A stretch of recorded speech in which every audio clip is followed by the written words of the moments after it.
सबसे पहले नया show, congratulations for that. Thank you so much. तो ये बताइए किस तरह का किरदार है आपका उसमें? देखिए, मेरा जो नया शो है उसका नाम है कुछ रीत जगत की ऐसी है। अच्छा जा रहा है, बहुत ही इंटरेस्टिंग स्टोरी है और उसमें मेरा कैरेक्टर है नैनी का। दैट मीन्स नारायणी नाम है, लेकिन प्यार से सब मुझे उसमें नैनी बुलाते हैं।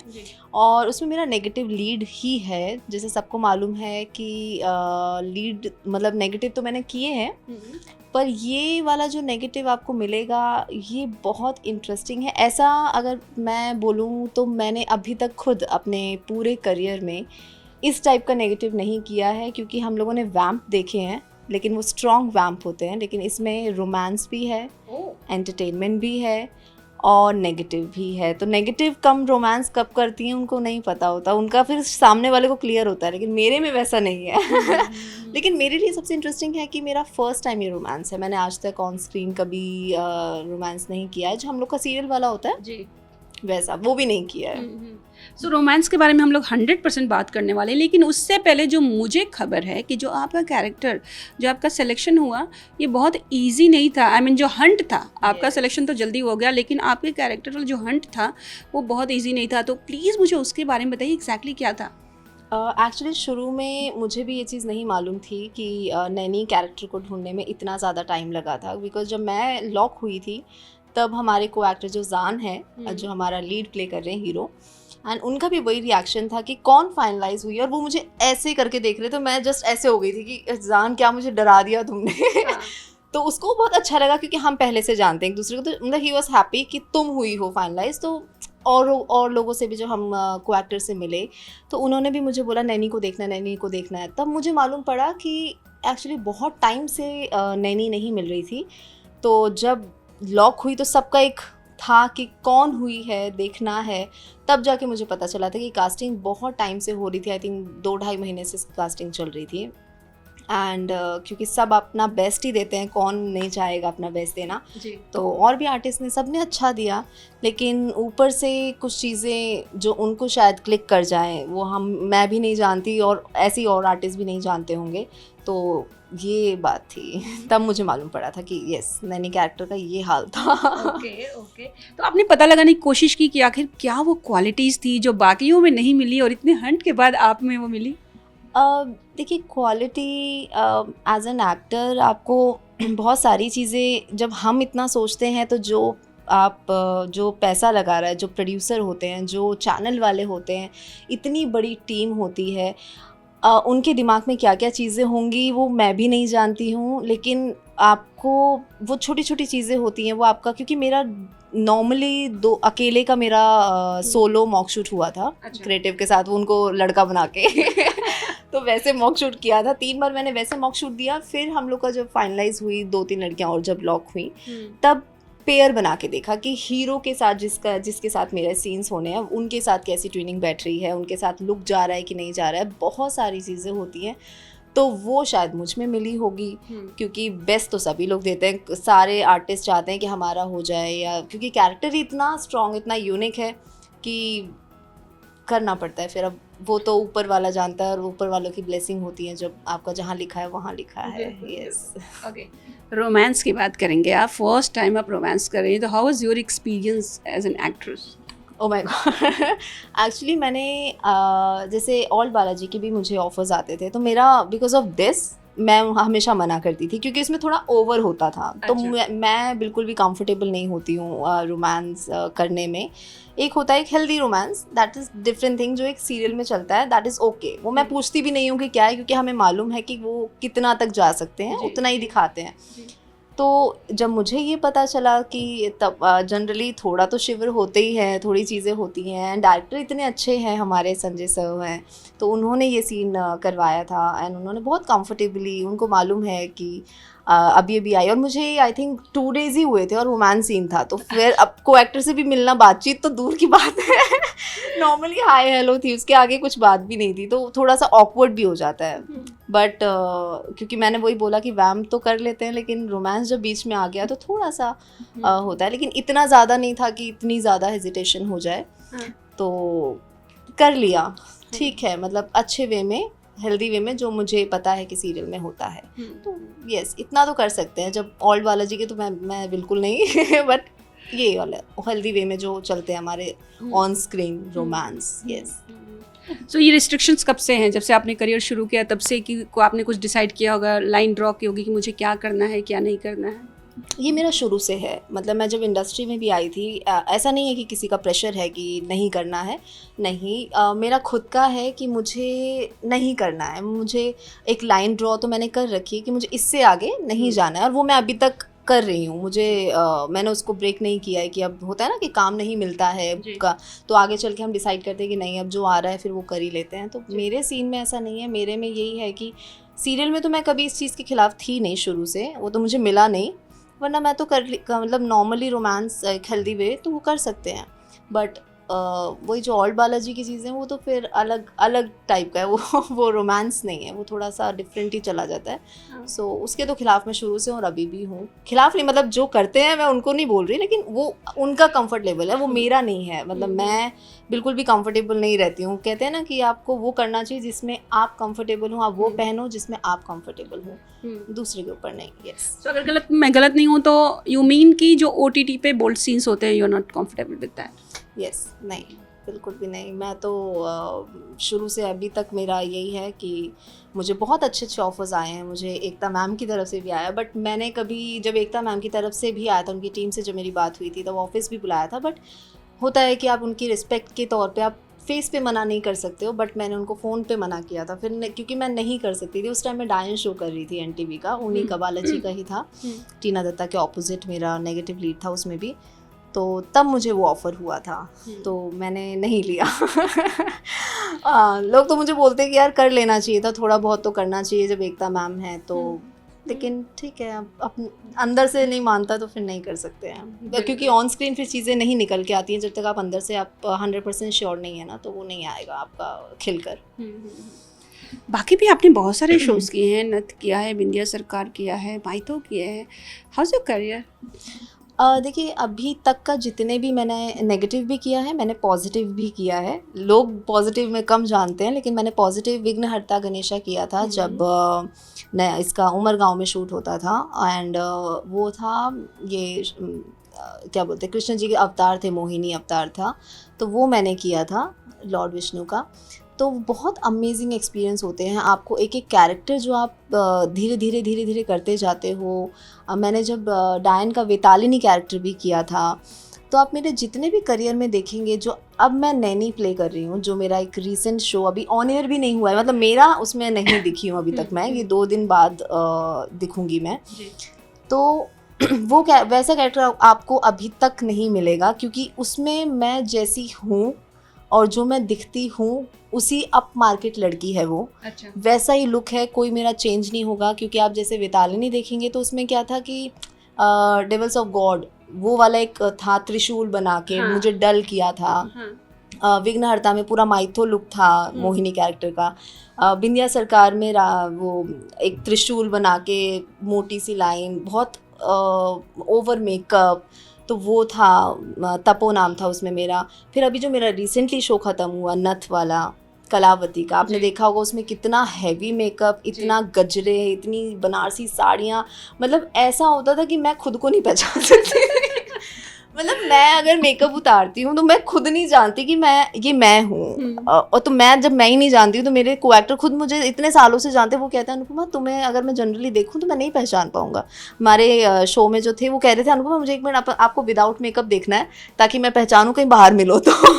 मतलब ये वाला एक था। लेकिन जो अब मैं कर रही हूँ Naini, that was amazing character. और जब मुझे ब्रीफिंग भी दी थी JD सर ने, जब मुझे ब्रीफ किया था प्रॉपरली हमें कैसा चाहिए है, ये आपको सबसे अमेजिंग मिलने वाला है। क्योंकि ये मेरे लिए ही बहुत चैलेंजिंग और बहुत स्ट्रॉन्ग है कि मैं उनको ऐसे देख रही हूँ अपने आप को, कि मुझे अब एटलीस्ट मेकअप उतारने की ज़रूरत नहीं पड़ेगी कि मुझे खुद को देखना है।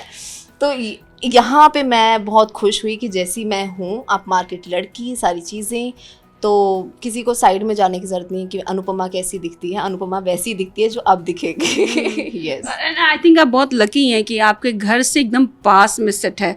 तो ये ट्रैवलिंग मुंबई में कितना मायने रखता है अनुपमा? बहुत मायने रखता है। मैं जब नए गांव में शूट कर रही थी, आई थिंक मुझे 1-1 घंटे पहले निकलना पड़ता था, और फिर आपको 2 घंटे पहले उठना है, सारी चीज़ें करनी है, कई बार मेड नहीं आती है तो घर का भी सारा काम आप ही को करना है। तो मैं सब कुछ करके अपना लंच वगैरह सब बना के, अब यहाँ पे मैं जो है 10 मिनट्स में पहुँच जाती हूँ। मुझे जलन हो रही है। तो 10 मिनट्स में मैं पहुंच जाती हूँ, और इसी का शायद फ़ायदा था। एक बार मुझे मेरी क्रिएटिव फ़ोन करके बोलती है, अनुपमा कहाँ पर हो, अभी आ सकती हो क्या? मैंने बोला व्हाट, माना मैं पास में रहती हूँ। इसका मतलब ये नहीं यार टपक जाऊंगी, और उस टाइम में मैं थी नहीं यहाँ पे। हाँ। तो ये सारी चीज़ें हो जाती हैं कि रहता है सबके दिमाग में कि अगर अभी ऑल ऑफ सडन कभी कभी सीन ऐड ऑन हो जाता है, तो अगर कोई बुलाना चाहे तो बुला सकते हैं। हाँ। तो मेरे लिए तो बहुत, मतलब ट्रैफिक, ओ गॉड, मुंबई का ट्रैफिक तो फिर आप मतलब लगा लो कि आप 2 घंटे आप कहाँ हो, आप ट्रैफिक में फंसे निकल जाते हैं। कॉल टाइम जितना होता है आप लेट पहुँचते हैं। स्पेशली आने के टाइम तो नहीं, सुबह सुबह का, लेकिन जाते टाइम घर में आपको होता है ना फटाफट घर मिल जाए, बेड मिल जाए, सो जाए, वो आपको नसीब नहीं होगा, पर यहाँ मुझे नसीब हो जाता है। यस। तो अच्छा ये बताइए, जो आपने मेकअप वाला जो बात बताया ना, और बनारसी साड़ी, गजरा, और आप खुद को नहीं पहचान पाती हैं, ये सिस्टम्स बड़े पुराने हैं और सदियों से टीवी में आते रहते हैं। मीम्स बनते हैं कि घर की बहुएं ज्वेलरी पहन के ही सोती हैं और मेकअप के साथ ही सोती हैं। इस पे आप क्या कहना चाहेंगी? जब आप टीवी में देखती हैं, जब आप एक्टिंग नहीं करती होंगी, अगर मैं तब की बात करूं, तब से लेकर अब तक क्या चेंजेस देखती हैं, और आप कैसा फील करती हैं जब पूरे हैवी मेकअप और बनारसी साड़ी के साथ कोई अपने सोने के लिए जाए और पूरी ज्वेलरी पहने रहे? तो ये सच में बहुत इंटरेस्टिंग है, क्योंकि जब मैं भी घर में थी, जब मैं इस इंडस्ट्री में भी नहीं आई थी, तो मेरे में भी ऐसे ही क्वेश्चन होता था कि ये लोग मेकअप के साथ कैसे सो जाती है। एक बिंदिया विदाई एक सीरियल जो आता था जिसमें वो एकदम चटक मटक होके और पूरा एकदम कर्ल के साथ जो सोती थी। तो मेरा भाई, मम्मा, हम लोग ऐसी बात करते थे, तो मतलब ऐसे कैसे कोई हो सकता है कि वैसे ही सो जाएगा। तो लेकिन अब जब मैं कर रही हूँ तो ये सारी चीज़ें ऑन स्क्रीन होती है, बाकी तो कौन मेकअप में सोना चाहेगा। मतलब मैं तो यही बोलूँगी कि आपकी स्किन ही ख़राब हो जाएगी अगर आप ऐसे ऐसे सोने लग जाओगे। वो तो चलो इंडस्ट्री अलग है हम लोग की, कि हम लोग ऑन स्क्रीन दिखाते हैं, पर हम लोग भी अपना स्किन का टेक केयर करके आपको, मैंने बहुत लोग देखे हैं मेरे एक आध फ्रेंड्स की नॉर्मल मेकअप में ही सो जाते हैं वो कई बार जब थक जाते हैं। मैंने बोला ये तो कभी नहीं करना चाहिए। मतलब आप कितने भी थके हो, एटलीस्ट आप एक्स्ट्रा स्किन केयर नहीं कर पा रहे हो, लेकिन आपको बेसिक करनी चाहिए अगर आपको अपने फेस को क्लीन रखना है। क्योंकि मैं आज तक फेशियल वगैरह कुछ नहीं कराती हूँ। मैं को बेसिक चीज़ें मैं अपने घर की जो बेसन से जो अपनी हेल्दी चीज़ें, अपनी घर की चीज़ें वो लगाओगे तो आप उससे बेस्ट कुछ नहीं है। तो मैं हमेशा आके अपना, पहले लोग क्या अपना अलग अलग रिमूवर यूज़ करते हैं, मैं वो सब नहीं करती हूँ। मैं नॉर्मली कोकोनट ऑयल से, मेरे को लगता है उससे बेस्ट कुछ नहीं है। कोकोनट ऑयल आप फेस पे लगाओ, आपकी डीप क्लीनिंग हो जाती है, और फिर आप अपना मॉइस्चराइज़र क्लिनजर करो, दैट्स इट। आपको इससे ज़्यादा करने की ज़रूरत नहीं है, लेकिन आप क्लीन ज़रूर करो। मैं तो यही बोलूँगी। अगर आपको लॉन्ग लास्टिंग आपको स्किन अच्छी रखनी है। बाकी तो फिर जेनेटिक भी चीज़ें होती हैं, और अगर आपकी केयर करोगे तो फिर आपका एक्स्ट्रा बाहर की चीज़ें तो मैं अवॉइड करती हूँ, कभी भी मैं नहीं करती। सबसे बेस्ट है अगर पूछोगे तो बेसन और दही का मिक्सचर लगा के, दैट्स इट। वो सबसे अमेजिंग है मुझे, जो उससे रिजल्ट मिलता है। आप भी ट्राई करना, बहुत अमेजिंग। आप लोग भी। मैंने लगाया तो मुझे पिंपल्स आ गए थे। हाँ सीरियसली। अच्छा, तो ड्राई ऑयली स्किन होगी। ऑयली, हाँ, तो फिर वो ड्राई स्किन के लिए है, क्योंकि वो बेसन और जो दही का मिक्सचर है वो ड्राई स्किन के लिए अमेजिंग है। तो है ये चीज़। हाँ, ओके। अच्छा, हाँ सर, नहीं बोलिए। ये बताइए, आजकल बड़े सेट पे एक्टर्स के टैंट्रम्स की बड़ी खबरें आती हैं, कभी आपको ऐसा टैंट्रम वाली फीलिंग आई?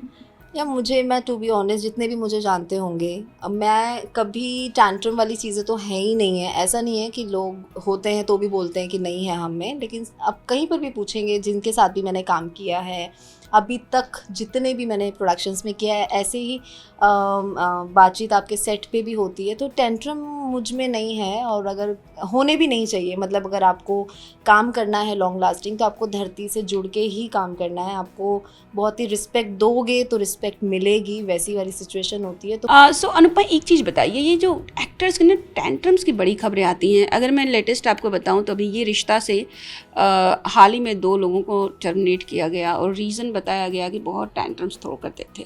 सो आपने कभी सीनियर्स से ऐसा फेस किया है, या फिर इस तरह के जो एक्टर्स टैंट्रम्स शो करते हैं उन पे आपका क्या कहना है?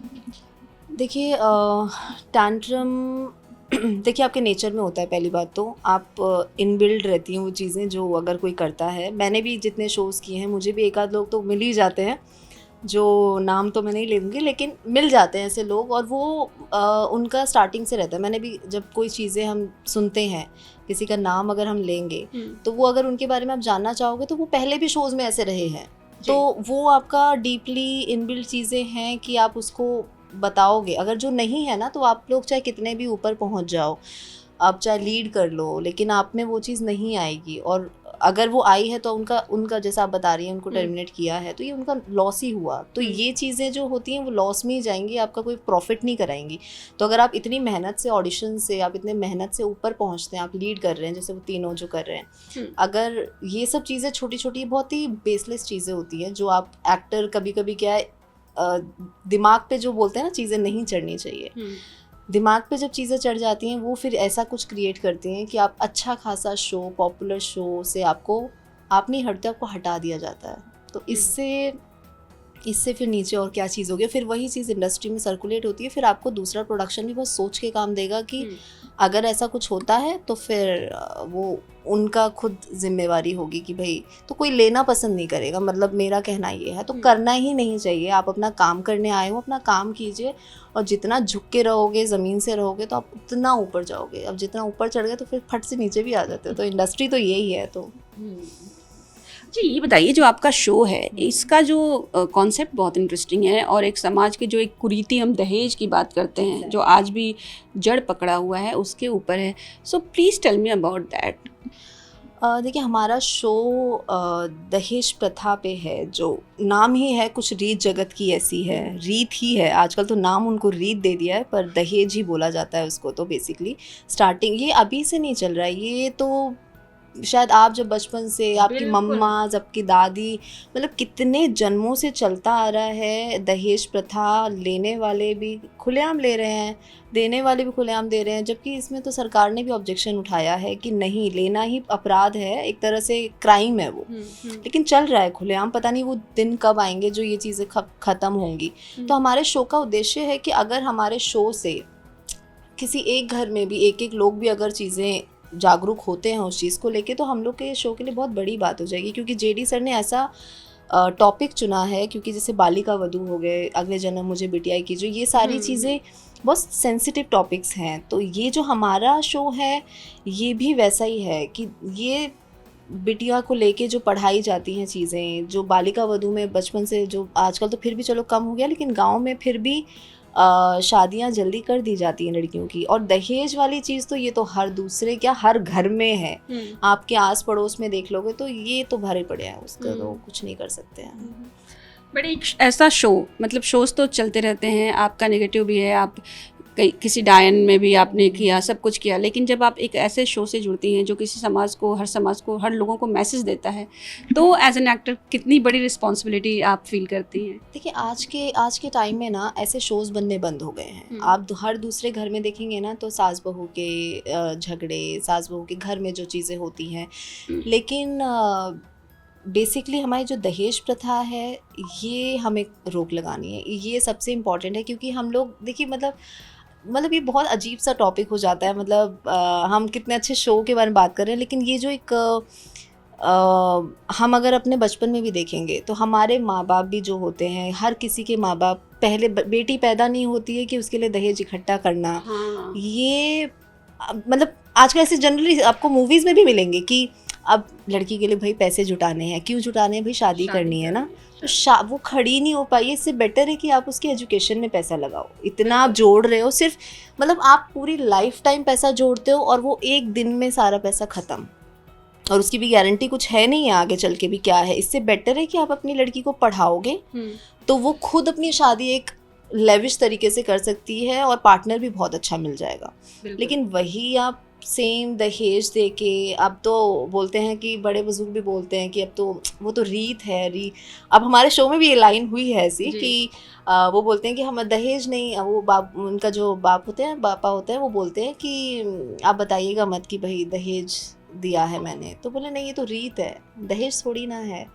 तो रीत अब नाम बदल गया है पर वही चीज़ें हैं, तो नहीं होनी चाहिए। मतलब लड़की के लिए अगर आप उतना एजुकेशन लगा दो तो सोचो वो कहाँ से कहाँ पहुँच जाएगी। बिल्कुल। लड़कों से तो आगे आजकल लड़कियाँ पहुँच गई हैं। शोज़ देखो, टीवी शोज़ में सब लड़कियाँ ही भरी हुई हैं। तो जो गांव से उठ के आती हैं बेचारी, उनको पढ़ने को नहीं मिलता है, वो बेचारी दूसरों की किताबें देखती हैं, मतलब उन पे क्या क्या बीतती होगी। मतलब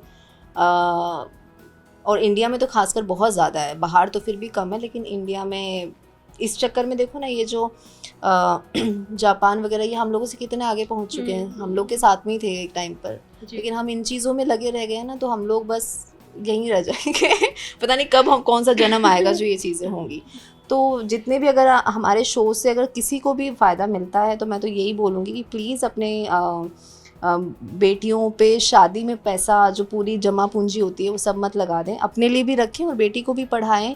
तो जहाँ वो जिसे जो बनना है, तो पता नहीं कब रीत पूरी होगी। अब हमारे शो से अगर किसी को भी मदद मिलती है तो ये तो जेडी सर ने सब्जेक्ट ही ऐसा चुना है, क्योंकि हमारे शो में ना हमारे जो डायरेक्टर हैं, एक एक टीम, और जेडी सर स्पेशली, प्रोड्यूसर बहुत कम होते हैं कि आपको शो में खुद इनपुट देते हैं। वो जी। हर कैरेक्टर को बताना कि आपको कैसा प्ले करना है, that's a very big thing. वो हर प्रोडक्शन में नहीं होता है, वो बहुत रेयर होता है। जैसे राजन शाही सर भी हैं, वो भी अपना इनपुट देते हैं। हमारे नथ में भी थे, वो भी इनपुट देते थे, यहाँ पर भी हैं। तो सब जो है, अब अगर प्रोड्यूसर इनपुट देगा ना तो वो शो बहुत खिल के निकल के आता है। तो यस, अब ये कैरेक्टर इतना अमेजिंग है। अच्छा, ये बताइए बिग बॉस के बारे में क्या ख्याल है? बिग बॉस, अभी मेरा फ्रेंड जब गया था अभिषेक, तो उसको देख के मुझे चक्कर आ गए। तो मैंने सोचा मैं सोचूंगी जाना है कि नहीं जाना है, क्योंकि बिग बॉस में मतलब मैं थोड़ा अवॉइड करती हूँ। अभी मेरे थोड़े दिमाग में आ रहा है कि अगर होगा तो देखूंगी, क्योंकि जब लड़ाई झगड़े देखते हैं ना, तो मैं थोड़ा सा झगड़े वाली हूँ नहीं, तो मैं शायद जल्दी बाहर ही ना हो जाऊँ। वहाँ पे तो बेसिकली झगड़े ज़्यादा मायने रखते हैं, तो ट्राई करेंगे अगर कुछ आया। खतरों खिलाड़ी तो बिल्कुल भी नहीं। हाँ, मुझे आया था एक क्वेश्चन कि खतरों खिलाड़ी या फिर बिग बॉस। मैंने बिग बॉस को फिर भी चुना, लेकिन खतरों खिलाड़ी में जो चीज़ें, भाई सांप, मैं तो कॉकरोच नहीं पकड़ पाती हूँ, तो मैं सांप, कछुए, पता नहीं क्या क्या पकड़ने पड़ जाएंगे वहाँ पे, वो तो अवॉइड ही है। लेकिन आपने कहा कि मेरा फ्रेंड अभिषेक गया था उसको देखने के बाद, तो क्या ऐसा आपने नोटिस किया जो आपको एकदम मतलब मन ऐसा किया कि ना बाबा नहीं जाना है? भाई उस बेचारे के तो उसको तो पता था, चलो ईशा बाहर से ही आ रही है उसके साथ में। ईशा को नहीं पता था कि वो एक और बाहर से आ रहा है। तो कौन कहाँ से आ जाते हैं। और फिर जो आपका मतलब वहाँ पे अगर आपको तब जाना चाहिए जब आपका करियर नहीं चल रहा हो। जहाँ तक मुझे ऐसा लगता है कि शुरुआत में चले जाओ, या तो आप बनने के बाद तो बिल्कुल मत जाओ। आपकी तो फिर कितने, जैसे दिव्यांग त्रिपाठी, इन लोग को भी आते होंगे ऑफर्स, डेफिनेटली आते होंगे, लेकिन वो इसीलिए ही नहीं जाते क्योंकि उन्हें मालूम है कि वहाँ पे या तो ख़राब हो जाएगा या तो बन जाएगा, और बनना बहुत मुश्किल है, तो ख़राब ही ऑलमोस्ट हो जाता है, तो इसीलिए वो लोग भी नहीं चाहते होंगे। तो मैं अगर करूँगी तो मैं बिग बॉस कर सकती हूँ, तो ट्राई करूँगी अगर ज़्यादा लंबा टिक गए तो। अभिषेक का करियर क्या हुआ बिग बॉस में जाने के बाद? ग्रोथ हुआ है या आपको लगता है ख़राब हुआ है? ऑल द थप्पड़ controversies and everything. I think उसका ख़राब भी हुआ है उसके बीच में, लेकिन उसको पॉपुलैरिटी मिली है बिकॉज ऑफ जो समर्थ ने उसके साथ किया था। उसके बाद ही वो एक तरह से स्टार काइंड ऑफ, जो सलमान सर ने भी बोला था। तो उसके बाद जब होता है ना कि आपको कोई गिराने वाला जब सामने आ जाता है ना, तो वो बुरा बन जाता है और आप महान बन जाते हो। और हर बार वैसे भी समर्थ ने बहुत ज़्यादा ही कर दिया था, बिकॉज जब मैं जम्मू में थी उस टाइम पर शूट पे, तो वहाँ पर उसने वो चीज़ इतनी एक्सट्रीम कर दी थी ना कि लोग इरिटेट हो चुके थे समर्थ से। मेरे को अभी भी वो चीज़ें पसंद नहीं आती हैं। समर्थ और ईशा ने, आप कितने लोग उस पर एक पे चढ़ जाओगे, तो सोचो आप कहाँ तक चीज़ें ख़राब हो जाती हैं। लेकिन उसने अच्छी तरीके से टैकल किया, सारी चीज़ें हैंडल की, और अभी भी वो हाथ जोड़ जोड़ के घूम रहा था एंड तक बेचारा। लेकिन हाँ, कहीं ना कहीं वो भी गलत है। और ईशा भी गलत है, लेकिन ज़्यादा पलड़ा भारी ईशा और समर्थ का है क्योंकि दोनों उस पर टूट पड़े थे। जितना गलत उसने बोला है अभिषेक ने भी बोला है, कोई इसमें बड़ी वो नहीं है कि मेरा फ्रेंड है तो मैं उसको डिफेंड करूँगी, नहीं, उसने भी गलत बोला है लेकिन ईशा ने ज़्यादा गलत बोला है। तो अब अगर 10 बातें सामने से आएंगी तो 2 बातें तो सुननी पड़ेंगी। लेकिन मुझे ऐसा लगता है कि उसके बाद जो थप्पड़ कंट्रोवर्सी, उसके बाद अभिषेक को सिंपैथी बहुत मिली। हाँ, बहुत सिंपैथी मिली थी क्योंकि वही बात हो गई ना कि आपने शो से निकल के, क्योंकि थप्पड़ जो पड़ गया था उसको, कोई भी अगर इतना पास आएगा, मतलब मैं बहुत ही शांत टाइप की लड़की हूँ, अगर कोई मुझ पे भी इतना चढ़ेगा तो 1-2 थप्पड़ तो मिल ही जाते हैं गिफ्ट में। तो हाँ, वो एक नेचुरल था। आप कितना कंट्रोल कर लोगे, क्योंकि वो बहुत एपिसोड से उसके पीछे पड़ा हुआ था। अब इतना पास में घुस जाओगे, मुंह के अंदर आ जाओगे तो फिर ईशा भी खड़ी हो गई, फिर यहाँ से भी, और वो बोलना तो फिर ये ले। काफी सीरियसली आपने फॉलो किया बिग बॉस को? हाँ, मुझे जब मैंने तब से फॉलो किया जब वो उसको बाहर निकाल दिया था। अच्छा। तो मुझे देखना था कि हुआ क्या ऐसा कि मतलब बाहर निकाल दिया, और फिर वो रीज़न पता चला थप्पड़ का। फिर वो सारी चीज़ें एक, तब तो मैं नथ कर रही थी तो मुझे इतना टाइम उसमें तो बिल्कुल टाइम नहीं था, छोटी छोटी क्लिप्स में देखती थी। तो उसमें मुझे मालूम पड़ा था कि ऐसा ऐसा कांड हुआ है, तो फिर भाई फिर तो डिजर्व करते हो थप्पड़, भाई लो। और फिर उसके बाद बेचारा वो ये आ रहा है उसके फ्रेंडशिप करने के लिए, बिकॉज उसको भी पता चल गया ना। अब ईशा के पापा भी बोल रहे हैं कि आप किसी को भी एक इतना लेवल तक पोक नहीं करना चाहिए, तो फिर वो निकल आता है। ईशा भी तो कम नहीं है ना। तो 3 नाम, ईशा, समर्थ और अभिषेक। बिग बॉस के बाद तीनों में अगर मैं बोलूँ तो 1, 2, 3, टॉप 1, सेकंड 2 और 3 आप किसको रखते हैं पॉपुलैरिटी? और आपको लगे कि बिग बॉस से जो फ़ायदा हुआ है उसमें नंबर 1 पे ये है, नंबर 2 पे ये है, नंबर 3 पे? देखिए, ऑब्वियसली सबको मालूम है अभिषेक जब फर्स्ट रनअप रहा है तो वो तो डिज़र्विंग है ही। मेरे साथ साथ जनता भी हामी भरेगी।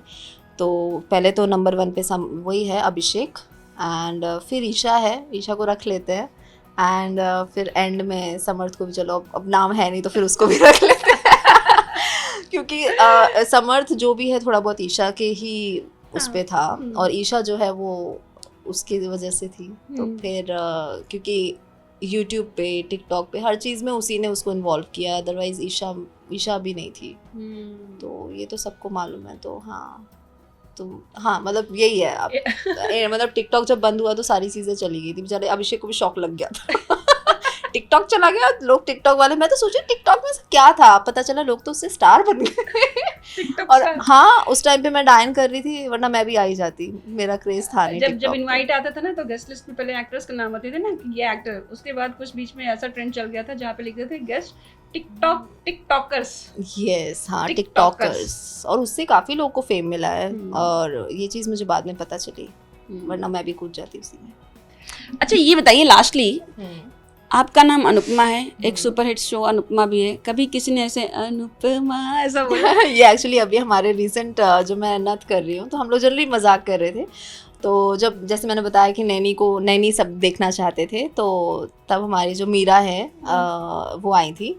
तो मीरा ने मुझे ऐसे, हम जब डायरेक्टर सर ने हमें इंट्रोड्यूस कराया था कि अनुपमा ये मीरा है, तो वो भी मतलब एक्साइटेड थी, ओ अनुपमा अब तो हमारा शो भी हिट होगा। तो ये मतलब शी इज सो क्यूट, मतलब उसने इतने प्यार से बोला, मतलब अच्छा लगा कि, और मेरा फर्स्ट इंटरेक्शन था मीरा से उस टाइम पर। हाँ। तो ऐसी ऐसी चीज़ें होती हैं। हाँ, अब तो हमारा भी शो चलेगा, अनुपमा। हाँ, वो नाम भी होता है ना कि अनुपमा, इतना लंबा नाम है। तो हमारे संजय सर भी, हमारे जो डायरेक्टर है, वो भी मुझे बोलते हैं कि हाँ मैं अब तुम्हें क्या बोल सकती हूँ, अनु बोलिए सर, शॉर्ट फॉर्म। अरे हाँ ना, हाँ अनु अच्छा लगेगा। तो अनुपमा एक्चुअली इतना फेमस हो गया है ना वो नाम शो की वजह से कि वो चल पड़ा है अनुपमा। तो है, क्योंकि वैसे तो मेरा निक नेम जो होगा वो डिम्पी है, वैसे तो मेरा निक नेम। ओ, अनुपमा भी डिम्पी है बाय द वे।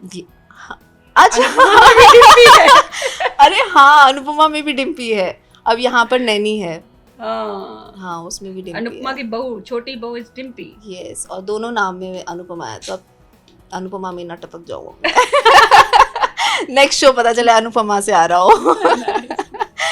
तो ये है। तो हमारा, प्लीज़ हमारा तो शो आप देखिए, बहुत ही इंटरेस्टिंग है। कुछ रीत जगत की ऐसी है, 8:30 बजे आता है, मंडे से फ्राइडे, और बहुत इंटरेस्टिंग स्टोरी है। मतलब जब मुझे भी ब्रीफिंग दी थी ना सर ने, मैंने पहले मना किया था इस कैरेक्टर के लिए, अगर मैं बताऊँ। हाँ, मैंने पहले मना कर दिया था, मेरी जब बात हुई थी। तो उन्होंने फिर मुझे पर्सनली बताया कि अनुपमा ऐसा ऐसा रहेगा, तो आपको भी अच्छा लगेगा और सारी चीज़ें अच्छी जाएंगी। तो मैंने भी उस चीज़ में फिर इनपुट दिया, और लेकिन होता है ना कि जो लिखा है वो आप पर आ ही जाएगा, चाहे आप करो अच्छे से करो या जैसे भी। तो वो मेरा जो लुक है वो भी बहुत इंटरेस्टिंग है। आप मार्केट लुक जो मतलब होता है ना, जैसे इंडस्ट्री में आपको जिस टाइप का एक इमेज बना कर आते हो कि हमें ऐसा ही चाहिए, अब वो वाला लुक मुझे अब जाके मिला है। सोचो मुझे इतने 5 साल बाद मुझे ये अपॉर्चुनिटी मिल रही है कि जैसी मैं हूँ मुझे वैसा ही दिखाओ और अप मार्केट। क्योंकि ये जो लड़की है ना, नैनी के बारे में आपको बताती हूँ, ये कैरेक्टर नेगेटिव तो है, ये जो मैंने आपको बताया, रोमांस भी है, एंटरटेनमेंट भी है, लेकिन ये लड़की नैनी जो है वो बहुत ही एम्बिशियस है, अपने करियर को लेके, अपनी चीज़ों को लेके बहुत ग्रीडी है। वो उसको पैसा ही दिखता है, मतलब क्योंकि उसे एक लड़के से प्यार हो जाता है, जो हीरो है हमारा रौनक, उससे प्यार हो जाता है और उसकी शादी कहीं और हो जाती है। क्योंकि जो उसके फादर हैं हेमराज रतन सिंह जी, हमारे शो के जो मेन सदस्य हैं, जो बहुत ही स्ट्रिक्ट हैं और उनका बिजनेस है डायमंड्स का। तो होता है ना कि आजकल भी तो वैसे ही चलता है कि हमें उसी घर में अपनी लड़की लेकर आनी है, उससे जो हमारे बराबरी में हो। स्टेटस इज़ वेरी इंपॉर्टेंट, तो वो होना बहुत ज़रूरी है। तो वैसा ही, क्योंकि हमारी स्टोरी ऐसी है ना कि घर से ही रिलेटेड दिखाएंगे कि दहेज और आपकी की नीची नहीं लेकर आनी है। ये जो आजकल सब करते हैं, पता नहीं क्यों करते हैं, बट करते हैं। तो उसमें भी यही था कि हमारे से नीचे नहीं होनी चाहिए। अच्छा। तो जब उन्होंने ये चीज़ें बोली तो मैं थोड़ी सी नीचे थी, क्योंकि उनका डायमंड का बिजनेस, मैं मिडिल क्लास फैमिली से थी उसमें। थी मतलब हूँ, मिडिल क्लास फैमिली से हूँ, और वो लोग हैं बहुत ही अपर क्लास से। तो उन्होंने मना कर दिया, उन्होंने किसी और से शादी करवा दी उसकी। तो अब मेरा जो एजेंडा है कि लड़का तो चला गया हाथ से, अब पैसा नहीं जाना चाहिए, क्योंकि पैसा गया तो फिर मैं नहीं हूँ। तो वो इतनी ग्रीडी है कि वो सब कुछ करती है। हेमराज रतन सिंह जो हमारे धर्मेश व्यास जी जो कैरेक्टर प्ले कर रहे हैं, ही इज़ अ वंडरफुल गाय, मतलब बहुत अच्छा प्ले कर रहे हैं, मैंने देखा है उनका अभी तक का, मुझे उनका बहुत ही स्ट्रॉन्ग प्रेजेंस लग रही है। तो उनके साथ ही मेरा पूरा इंटरेक्शन रहेगा, क्योंकि जो उन्होंने मुझे अपनाया नहीं है, ठुकरा दिया है, रिजेक्ट कर दिया है, उसी का मैं बदला लेती हूँ कि मुझे अब पैसा तो चाहिए। अब अपने जो जिससे मैं प्यार करती हूँ उसके साथ साथ मैं पैसे से भी करती हूँ, अब उसी से मैं सब कुछ लूँगी। मेरा आगे चल के मुझे सलून खोलना है उसका, तो उसी से ही पैसे लेके मैं सब कुछ खोलने वाली हूँ, सारी चीज़ें करूँगी। और होता है ना कि जैसे रतन सिंह खानदान, मतलब 20 लोग इधर और नैनी इधर। अच्छा। तो किस से लड़ूंगी मैं? तो but I am sure Naini सब पे भारी पड़ जाएगी। तो वो वाला बहुत इंटरेस्टिंग है। तो ऐसे ऐसे कैरेक्टर करने के लिए कितना मज़ा आता है। तो और धर्मेश व्यास जी ने जो अपनी, मैंने देखा है उनका, अभी तक मैं कुछ एपिसोड्स देख लिए मैंने, क्योंकि जब आप किसी शो में काम करते हो तो आपको थोड़ा देखना पड़ता है कि कौन फैमिलीज़ हैं, क्या क्या सारी चीज़ें चल रही हैं। एंड मीरा तो कर ही रही है प्ले नंदिनी का, एंड हमारा जो हीरो है जान, वो भी प्ले कर, उनका भी एक अलग स्टोरी चल रही है, हमारी अलग चलेगी। जब मैं आ जाऊँगी तो फिर तो टीआरपी कहाँ जाएगी हम लोग की। अभी भी अच्छी चल रही है, सब अच्छा ही चल रहा है, तब भी और बढ़ेगी, भगवान करे अच्छा ही जाए। और क्योंकि सब आर्टिस्ट जो है बहुत मेहनत कर रहे हैं, और फर्स्ट टाइम मेरे पैर सूज गए, कैन यू इमेजिन? ओह हाँ, क्या हुआ था प्लीज बताइए। हम लोग के ना शूट में जैसे अभी नथ में हम लोग का क्या होता था कि थोड़ा टाइम मिलता था बीच बीच में, क्यों, लेकिन इसमें अभी न्यू एंट्री हो रही है। तो जब नई एंट्री होती है तो आप ही पे फोकस होता है, सारी चीज़ें आपके ऊपर ही होती है। तो मुझे बैठने तक का टाइम नहीं, मैंने इतनी हील्स पहनी। अब मुझे लग रहा है मुझे वेजेस पहननी पड़ेंगी ताकि मुझे थोड़ा सा सपोर्ट मिल जाए। और मैं, क्योंकि मेरा ये है कि आपको लुक बहुत अच्छा दिखाना चाहिए। अगर आप अपने कंफर्टेबिलिटी के हिसाब से रहेंगे तो आपकी कुछ चीज़ें डाउन हो जाती हैं। क्योंकि उन लोगों ने मुझे ऑप्शन दिया, ऐसा नहीं कि उन्होंने बोला यही पहनना है, उन्होंने वेजेस भी दिए थे, पर वो इतना दिखने में मुझे नहीं अच्छे लगे, जो मुझे पेंसिल हील लगी। तो मैंने वो प्ले किया, मतलब वही मैंने पहन के वो लुक दिया। तो आपका लुक बहुत मैटर करता है, और ये कैरेक्टर ही वैसा है, क्योंकि वो अप मार की लड़की, तभी वो बेचारा अपनी शादी को छोड़ के लड़की के पास क्यों आएगा।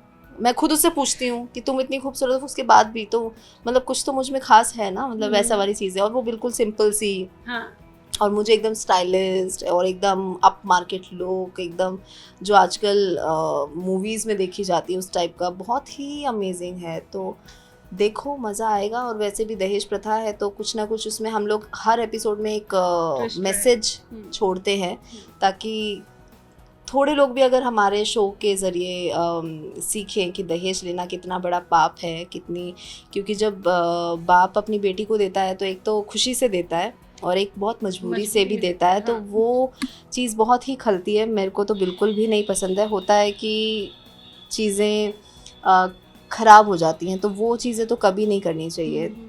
तो यही है कि आप अपना प्लीज़ उस पे ही ध्यान दें तो ज़्यादा बेटर है। तो नहीं लेना चाहिए, क्योंकि एक होता है ना, आप लोग आजकल तो वो लोग भी बोलते हैं कि देना है तो खुशी से दे दीजिए, गिफ्ट दे देना, खुशी से दे दीजिए। हाँ। हाँ, तो खुशी से देना मतलब क्या होता है, वही हो जाता है, वही रीत होता हो है। जाती है। तो खुशी से नहीं होता वो, उसके एंड लास्ट मैं तो ये भी सुनती हूँ कि एट लास्ट मंडप पे भी कुछ डिमांड्स हो जाती हैं कि अगर बिल्कुल। आपने ये नहीं दिया तो फिर हम लोग शादी तोड़ बहुत देंगे। हाँ, बहुत सारी शादियां जो न्यूज़ में देखते हैं या फिर सुना हुआ है कि बहुत सारी शादियां एंड मोमेंट पे जाके इसलिए टूटती है क्योंकि दहेज आपने और फुलफिल नहीं किया। टूटना तो अलग है, जो बेटी के बाप होते हैं, माँ बाप होते हैं, वो स्पेशली पापास जो होते हैं, वो इतने मजबूर हो जाते हैं कि फिर उनको करना ही पड़ता है कहीं ना कहीं से। बेचारे जिनको नहीं शादी तोड़नी है वही वो गलती कर देते हाँ, हैं, यही उनको नहीं मालूम होता। और बच्चे अभी इतनी जल्दी शादी में डाल देते हैं ना, आजकल हम लोग बड़े हो गए हैं, वरना अगर हमारी भी 18-19 साल में शादी हो जाए तो हम भी ज़ुबान नहीं खोल पाएंगे, क्योंकि जहाँ बांध दोगे वहीं पे चले जाएंगे हम लोग। तो उनको अब स्टेप उठाने चाहिए, क्योंकि अब जब लड़कियों की अब थोड़ी लेट शादियां हो रही हैं, मुंबई में तो वैसे ही एक्टर्स की तो वैसे ही लेट होती हैं, 35 के बाद ही होती हैं आजकल। तो वो स्टेप उठाना बहुत ज़रूरी है। तो बेचारे जो एंड में भी देते हैं ना, वो कैसे करके देते होंगे। और फिर जब आपसे बोलते हैं ना कि आजकल मैंने एक रील देखी थी अभी कुछ दिनों पहले ही कि इतनी मोटी गड्डी बेचारा अपने एक बाप दूल्हे को दे रहा था, उसमें से वो सिर्फ 500 रुपीज़ निकाल के रखता है और वो रिटर्न कर देता है सब। वो रील है, लेकिन वो जेन्युइन शादी हो रही थी, वो दिखता है वैसी चीज़ों को लेके। लेकिन अगर ऐसे हर घर में अगर लड़के हो जाए तो कितनी लोगों की ज़िंदगियां बन जाएंगी, कितने घरों की बन जाएगी, सिर्फ लड़की की नहीं। होता है ना, अब तो हम बेटी दे रहे, इससे मतलब बेटी दे रहे, उससे बेस्ट आपको और क्या चाहिए, क्या चाहिए। वो सब कुछ छोड़ के आपके घर में आ रही है, उसको सब कुछ ऑलरेडी उसके लिए नया है। तो ऐसे घर में अच्छी चीज़ है कि लोग शादी अब लेट कर रहे हैं, तो इसमें अक्ल है कि दहेज ज़्यादा ज़रूरी है। वही तो मेन है, यही तो लोग नहीं समझ पाते हैं। स्पेशली जो अब ऐसा नहीं है कि लोग बड़े बुजुर्ग ही ऐसा करते हैं, वो तो चलो अपने जितना उनको समझ है उस हिसाब से करते हैं। लेकिन आजकल के माँ बाप भी जो होते हैं, उनको भी ये रहता है कि बस हो जाए, जितना होगा देखी जाएगी। हाँ। देखते हैं, शादी करते हैं, अभी देखते हैं, देना तो होगा ही। आजकल तो बच्चे मतलब कितने ये जो माँ बाप होते हैं, बेटी के साथ अगर रहोगे तो कितना वो रहता है। आजकल क्या होता है कि रीत होती है कि अरे बेटे के साथ ही रहना पड़ता है, बेटी नहीं रख सकती है, उसके घर में पानी नहीं पी सकती है, कितनी सारी चीज़ें चलती हैं। तो ये सब चीज़ें तो होनी ही नहीं चाहिए बेसिकली, तो यही पॉइंट होता है। तो अब जितनी जल्दी सीख जाए यार, मैं तो यही बोलूँगी। मेरे शो का पर्पज़ ही ये है, क्योंकि जब बालिका वधू भी आया था तब भी हम लोग के दिमाग में सारी चीज़ें होती थी कि यार कितना टॉर्चर था वो लाइफ, कितनी अजीब होती थी। और फिर चलती नहीं है शादी, फिर टूट जाती है, क्योंकि बड़े हो गए, वो कॉलेज चला जाता है, फिर प्यार हो जाता है किसी और से। और वो भी नेचुरल है। अब ये जो घरों में भी होता है, लड़ाई झगड़े अलग है, लेकिन दहेज देना अलग है ना। अब दहेज कैसे ले सकते हो, वो तो क्राइम है बाबा। एनीवेज अनुपमा, बहुत मज़ा आया आपसे बात करके। Thank you so much and all the very best. Thank you so much, आप लोगों ने आज का टाइम निकाला। चलिए, thank you, thanks a lot. Thank you so much, thank you.